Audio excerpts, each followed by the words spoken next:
From NBC 10 News and Rhode Island Public Radio, this is political coverage you trust. Welcome to a Decision 2014 debate, the Democratic race for treasurer of Rhode Island, from Johnson & Wales Schneider Auditorium. NBC 10 political reporter Bill Rapley.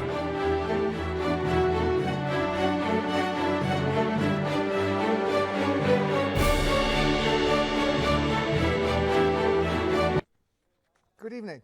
This is welcome to our Democratic primary debate between the candidates for General Treasurer. This is the final televised debate before the primary next Tuesday, so we hope it's going to help Democratic voters make their choice. Now, I'd like to introduce the two candidates.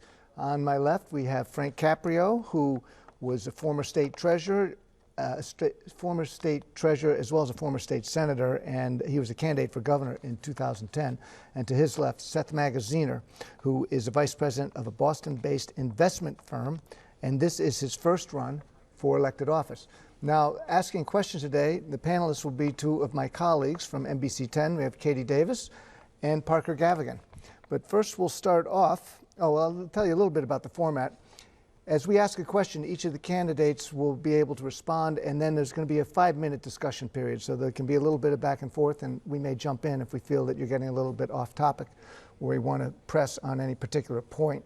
I'm basically a timekeeper. I'll have somebody in my ear telling me how much time each of you has had, and we'll try to keep that equal. At the end of the half hour, the candidates will each have 2 minutes for a closing statement. So let's start off. I'll ask a question, and we'll start with you, Mr. Caprio, and then, of course, Mr. Magaziner, you can jump in. Why would you want to run for this office? Now, 4 years ago, you had the office, you walked away from it, and now you want to come back to it. Thank you. And Bill, thank you for moderating today, and Katie and Parker. I appreciate you taking the time to host this debate. And to NBC 10 and to everybody at home tonight watching, I hope this debate helps you make an informed choice in this election.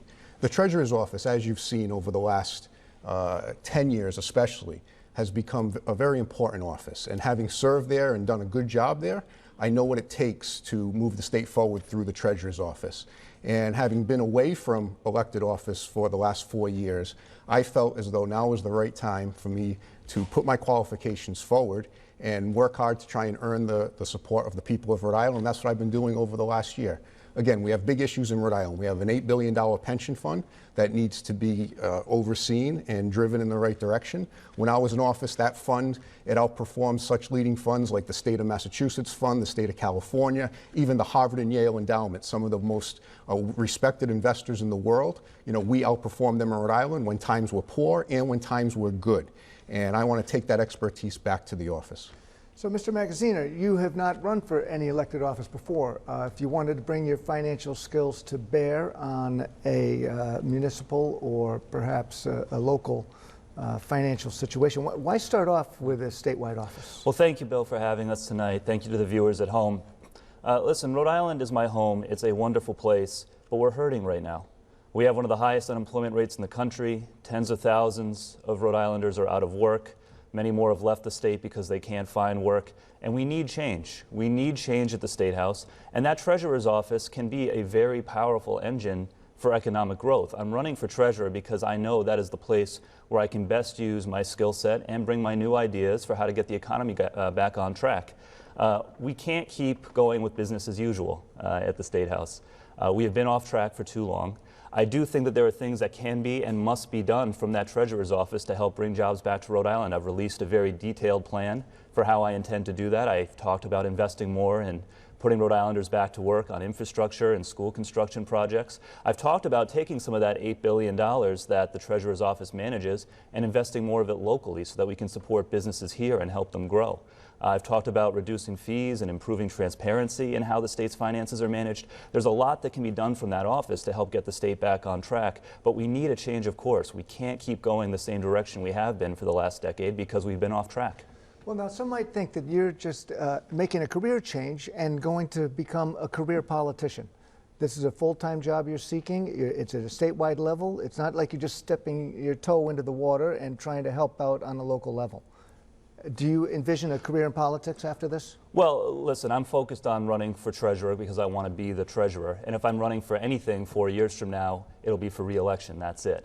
I think that we've had a lot of turnover in the office of treasurer, and we need some stability there. We need someone who's going to go into that office and focus on doing the job of treasurer. I'm proud of my financial background as a vice president at a billion-dollar investment firm. I look forward to bringing that experience to the treasurer's office. But we need big change. You ask why I'm running for this office. It's because this is a very influential office that can do a lot to get the economy back on track. We've had too much incremental change when it comes to the economy in Rhode Island through the years. We need big ideas. That's why I'm running for this job.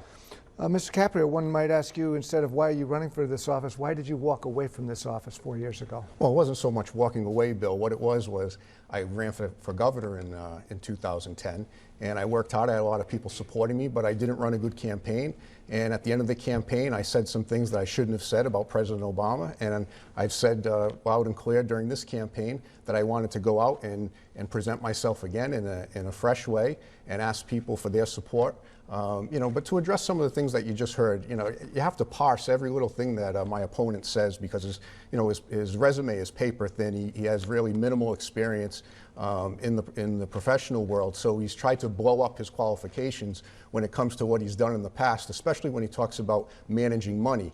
The firm that he worked at, from what I've read, there's been a complaint filed with the CFA, which is the most well-respected financial overseer of financial firms, because of the way he's been going around saying that he managed money as a professional at this firm when he had no licenses and no credentials to do that. And everybody else at that firm who does have the credential that allows them to manage money has a duty to set the record straight. Now, I'm not surprised that when the leader of his firm was asked about this, at first he wanted to defend his former employee, but then when he was asked follow-up questions by other media outlets, he went radio silent. And I think that's very troubling, because the people of Rhode Island right now, they need someone that's going to talk straight to them and tell them the truth and be forthright with them. And right now we have someone running for treasurer that's going to oversee $8 billion, going to oversee a budget that spends about $100 million a year.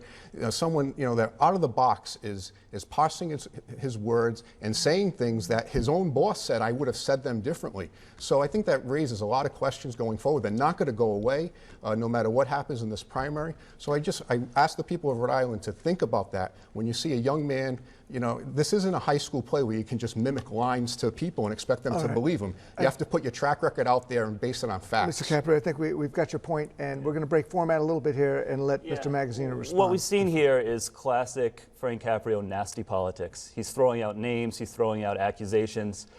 Here are the facts. At Trillium Asset Management, a billion-dollar investment firm where I've worked for the last 4 years, I was a vice president.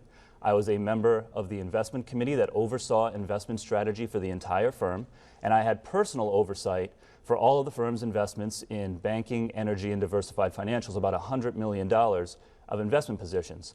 Now, when the CEO of Trillium was asked to back up my record, he did so. He said that I was a critical part of the investment team at Trillium that helped drive our strong performance. He also said that I delivered consistent outperformance in my role there. Now, I'm not surprised to see Mr. Caprio doing this. He's getting desperate. He knows his campaign is failing, and there's a reason for that. The reason is, when you hear us talk about why we're running for treasurer, he's asking Rhode Islanders for a second chance. It's all about him. I'm out there talking about how we have Rhode Islanders who are hurting and how I want to use that treasurer's office to put Rhode Islanders back to work. People are responding more to my message, so you're seeing desperate attacks and name calling. It's more of the same. All right, well, let's go to Katie Davis now to ask a question, maybe less about the campaign and more about the treasurer's job. Good evening. One of the jobs of the treasurer, as you both know, is to oversee the 529 College Savings Plan in Rhode Island. Now, that plan has consistently underperformed compared with plans in other states. In fact, it was recently ranked 50 out of 55 plans nationwide. Why is that, and what would you do to turn that around so that parents and grandparents in Rhode Island would feel comfortable investing in our state's plan? Well, first of all, the reason that we're underperforming other states in the 529 college plan is because my opponent signed a long-term contract with a bad investment firm in his last year of office. I believe it was a 5-year-long contract that we haven't been able to get out of since then. What I would do is two things. Number one, I would immediately begin looking for other investment managers to manage that 529 plan.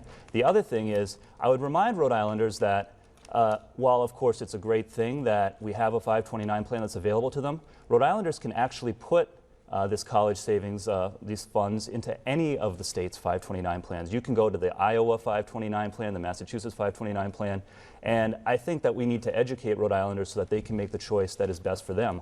Of course, I want to get the best possible performance for the Rhode Island plan, and I will take steps to do that, but we also have to make sure that people are educated and can make the right decisions for their own finances. It sounds like you're encouraging people to invest out of state, though. Well, look, I can't in good conscience tell Rhode Islanders that they should invest in a plan that isn't performing well. Of course, I will take measures to make sure that we get good performance out of our state's 529 plan. I think we should look at other managers besides the one that he hired. But no, Rhode Islanders need to know that they are free to invest in other 529 plans, and they need to do what is best for their kids if they want to put their kids through college. And Mr. Caprio, I want to let you respond because it seems like he's laying it at your doorstep. What do you attribute the poor performance to, and what would you do to turn things around? First, his recitation of what he said is just not accurate. Here's someone that if you look at his ethics filing of what investments he has personally, he's poking holes at everybody, firms and me and everybody else. On his ethics filing, he shows he doesn't have one personal investment, zero. So he doesn't want to invest his own money, but he wants to invest $8 billion of Rhode Islanders' money, and he wants to tell everybody that's saving for college what the best choice is for them. It's remarkable. Again, it's like you're in a high school play and somebody's just mimicking lines. Let me give you the facts in the 529 plan. First of all, when I get into office as treasurer, we'll replace the Alliance people. Their contract has been extended for 1 year by the current treasurer, so that when there's a new administration, you can go out to bid or see if they want to make changes. So there's going to be change. The financial markets come and go. Again, for the minimal time that my opponent has been involved in the financial markets, the markets have been on one of the biggest tiers they've ever been on, up almost 200% over the last 4 or 5 years. So firms like Alliance, they've had to make adjustments inside because they wanted to look at the past when markets weren't as strong. So there's a lot of factors that are going into it. But when you talk about making changes, when I was in the treasurer's office, we made changes from top to bottom. We moved a lot of money managers out of the pension plan. We brought in new money managers. We reduced the fees that the pension fund paid to one of the lowest rates in the country. That's a fact. Maryland Public Policy Institute looked at 50 states, and they ranked Rhode Island at the right end of that measurement. My opponent wants to keep us in hedge funds, keep paying some of the highest fees in the country right now. Of course, he's not going to highlight that. He's not going to tell the people of Rhode Island that you're going to be spending over $1 million a week out of the state pension fund that you don't need to spend from when I was in office. So again, these are the facts, and I'm going to stick to the facts. He'll keep on parsing his words, and he'll keep on saying that he didn't do anything inappropriate at his former firm when there's a complaint with the CFA Institute, and his own boss said I would have used different words. So, Mr. Caprio, would you have, do you criticize Treasurer Raimondo for continuing the contract with the Alliance? Well, when a contract is up, it was my practice when I was treasurer to look at the landscape, and for the most part, we went out to bid and we tried to lower the fees. When it came to the College Bound Fund, for the years that I was in office, we expanded things that were available in the College Bound Fund. We put many low-fee funds into the rotation. We also put in place a plan where any child that was born in Rhode Island was eligible for a certain cash grant from Alliance. Would you have extended it the additional year that you say Treasurer Raimondo has done? The contract? Well, because the office right now, I can't speak for what's going on inside the office, but they didn't feel that it was the right time for them to start going out for bids and make a change. They wanted to have a little more time and put it to the new administration to make those major choices. How about you, Mr. Magaziner? No, I wouldn't. And Bill, look, the cost of college is out of control. It is skyrocketing. We were locked into this long-term contract with a bad investment manager by Mr. Caprio. The facts are the facts. And when he was just given a chance to respond, he spent about 10% of the time acknowledging that and 90% of the time lobbing attacks and changing the subject because he knows that the facts aren't on his side. This is, again, a textbook example of the old politics and misdirection that we need to move past as a state. We can't keep playing these games if we want to move the state forward. All right, let's move along to Parker Gavigan for his question for Mr. Caprio. There's been a lot of criticism of current Treasurer Gina Raimondo's investment strategy, particularly, and you touched upon it, Mr. Caprio, on the big fees that have been paid to Wall Street hedge fund managers. I take it that you don't agree with the current Treasurer's strategy, and how would you differ? Yeah, well, this is a clear-cut difference between my opponent and I. When I was in office, we made changes with who was managing that pension fund, and we went with firms that charge very low fees, and the performance, obviously there was no drag on the performance because of fees being paid. It's just like your own 401k at home. When you look at what's going on, if there's a mutual fund that wants to charge a 1.5%, 2% a year, and there's a mutual fund that wants to charge a fraction of 1%, and they're both performing about the same way, I think most people watching tonight would say, give me the one that's charging the lower fee. That's what we did. Treasurer Raimondo, she decided she wanted to put a lot of money, $1 billion+ into hedge funds. Hedge funds charge very, very high fees, and they've caused the state pension fund right now to pay out last look, it was $70 million+ a year in fees going out to these billionaire hedge fund managers. And my opponent says he wants to stick with that strategy. He has this pie in the sky notion that he's going to get other states to team up with him and make investments in hedge funds. And I'd be willing to bet him a Coca-Cola or anything else that strategy is not going to bear any fruit. You already pay consultants hundreds of thousands of dollars a year to try and reduce fees. And again, right now Rhode Island's paying too much in fees. I've said very clearly, when I get in office, one of the first things we're going to do is give me those hedge fund contracts. We're going to send out the notices to these hedge funds after the board approves it and say, we no longer need your services. We're going to put the money in different funds that pay much lower fees and not cause a drag on the performance of our pension fund. Mr. Magazzino, I see you shaking your head. I'll give credit where it's due. The fees were lower under Mr. Caprio's tenure. That's true. But the performance was not good. And this has been reported on by Ted Nesi at WPRI. It's been reported on by the Providence Journal and PolitiFact. I laugh whenever I hear Mr. Caprio compare his performance to Massachusetts and California. You know, I'm a Red Sox fan. The Red Sox are having a rough season this year. And in fact, in the American League, there's only 3 teams that have a worse record than the Red Sox. It's Minnesota and Texas and Houston. And hearing Mr. Caprio brag about beating California and Massachusetts would be like the Red Sox bragging that they were better than those 3 teams, when they were still performing worse than most teams and still had a losing record. Now, if you compare Rhode Island's pension performance to all other pension funds, public pension funds, not just the ones that he cherry picks, we were worse than the median in 2008 when the market went down, and in 2009 and in 2010. You can have your own opinions, but you can't have your own facts. This has been reported on, it's been verified. So the fees were lower, but the performance was worse. In contrast, at Trillium, the firm that I worked for for the last 4 years, our performance has been strong. We made better than 30% last year. We beat the market most of the time I was there, including during the time when I was on the investment committee that managed investment strategy for the entire firm. So the choice here is clear. Mr. Caprio, you wanted to say something. I don't want to get into the weeds. Your firm hasn't kept up with its own benchmarks. You know that, and that's why you didn't say that it kept up with its benchmarks.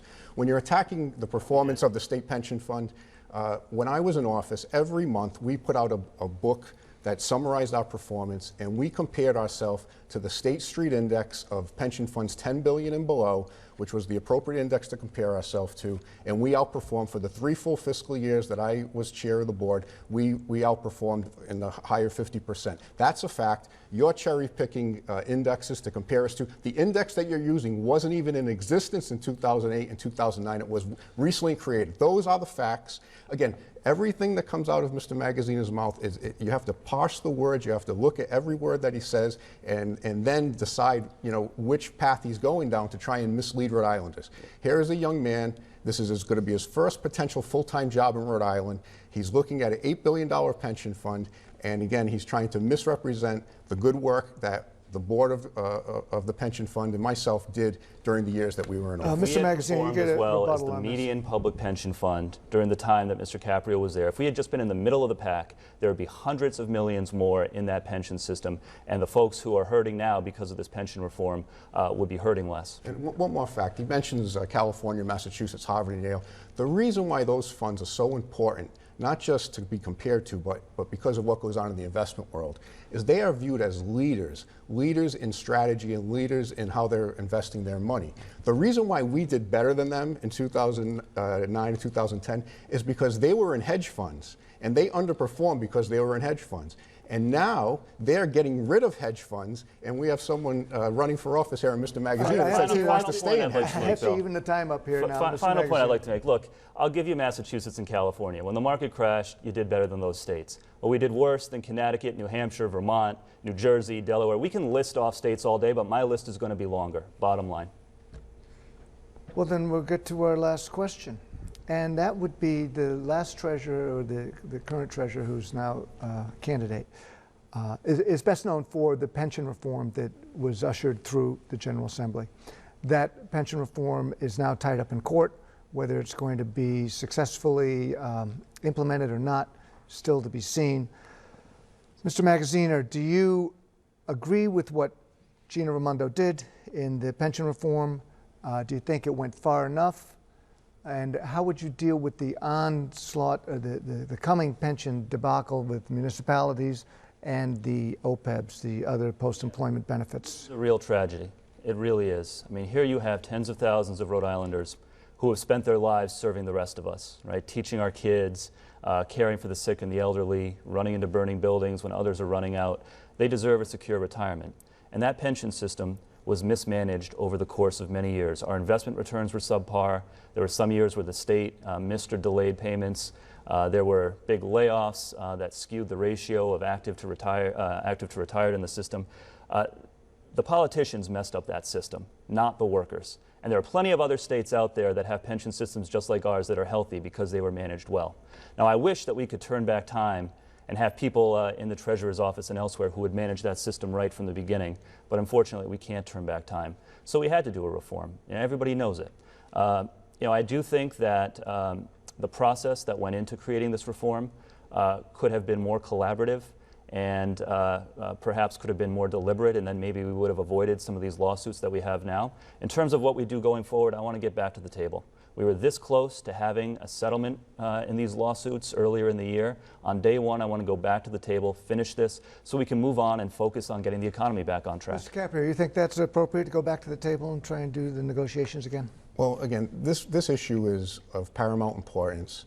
And when you talk about what was going on in 2010, when I was last in the Treasurer's office, is I put forth a proposal of going to a hybrid plan, and I told the truth to the unions and to the people of the state that major changes had to be made. And in 2010, when I was running, many people held that against me. But then you know what happened?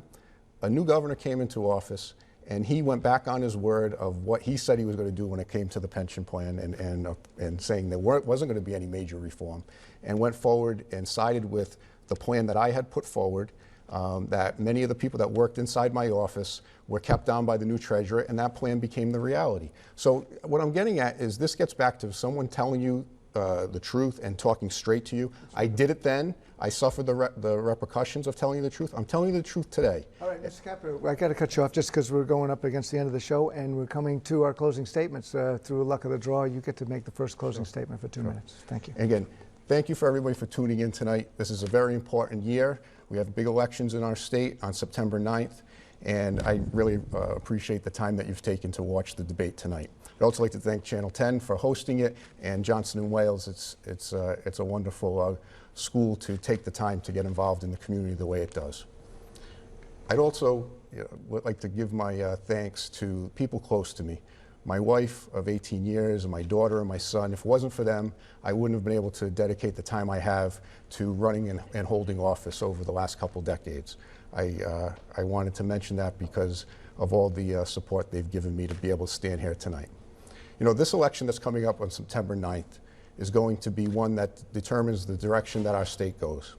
When it comes to the Treasurer's office, you have a clear choice on September 9th. You have someone who, again, has never had a full-time job here in Rhode Island, running for the first time, that's Mr. Magaziner, who likes to badmouth people that have been in public service and been involved in political offices. However, if successful, you're going to cross the line and you're going to be an elected political official. You have to work with people. I've always done all I could to extend myself to work closely with people in our state to get good results. And I've tried to help people. And I've talked straight to people. And I'm going to continue to do that. So on September 9th, when you go into the polling place and you look at the Treasurer's race, again, remember, there's a very clear choice. You have someone in Mr. Magaziner that wants to keep the state in hedge funds and pay some of the highest fees in the country. You have someone in me that wants to get out of the hedge funds and go back to paying some of the lowest fees in the country. You have someone in Mr. Magaziner that on his own filing shows he doesn't even have a penny of his own money invested in any firm or fund or anything, but he wants you, the people of Rhode Island, to hand over $8 billion to him and his paper-thin resume. Again, it's a clear choice. On September 9th, I respectfully ask for your support. I'm Frank Caprio, and I look forward to going back to work for you in the Treasurer's office. Thank you, Mr. Caprio. Mr. Magazzino, your closing statement, please. Thank you, Bill, and thank you, everyone at home. This election is not about Frank Caprio, and it's not about Seth Magazziner. This election is not about us. This is about the thousands of Rhode Islanders who are hurting. Tens of thousands of Rhode Islanders out of work, thousands more who have left the state, thousands more who are working but are working for less than they used to.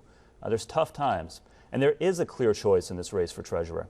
I am talking about getting into the treasurer's office and using that office as an engine for economic growth. That is a powerful office that can do a lot to help people. And I have a very comprehensive plan. You can see it on our website, sethmagazziner.com.